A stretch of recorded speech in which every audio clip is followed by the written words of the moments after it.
Hi friends! మీ ఇంట్లో కూడా ఇంతేనా అండి? ఆఫర్‌లన్నా, సేలన్నా, కేజీ లెక్కన తక్కువ రేట్‌కి ఇస్తున్నామంటే ఎంత దూరమైనా బట్టల కోసం పోతారు గదండీ! సేమ్ అంతేనండి. మేము గూడా ఆడవాళ్ళమే గదా!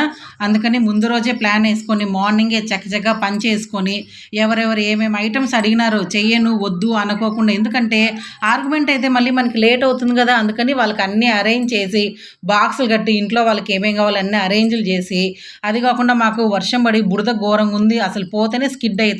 అయినా గూడా ఆఫర్ కోసము అంత బురదలో పోయి మేము సాహసం జేసి ఆడవాళ్ళం గదా! సాహసం చేయకపోతే ఎట్లా? ఆఫర్ ఉందని తాడేపల్లిగూడెంలో మాగంటి ఫంక్షన్ హాల్‌లో ఆఫర్ పెట్టినారని పోయినామండి. మాకైతే ఏం నచ్చలేదు. చూడండి ఎంతమంది జనాలున్నారో ఎవరు జూసినా బుట్టలైతే నిండిపోయినాయి. ఒక్కొక్కరు కేజీలు, 2 కేజీలు కొన్నారండి. మేమైతే ఒక్కటి గూడా కొనలేదండి. అయితే అన్ని బట్టలైతే బానే ఉన్నాయి. మాకైతే నచ్చలేదు. మొత్తం అన్ని ఏ టు జెడ్ అన్ని ఐటెమ్స్ ఉన్నాయి. రిటర్న్ వచ్చేప్పుడు రూ. 50 పెట్టి జ్యూస్ తాగైతే వచ్చినాం.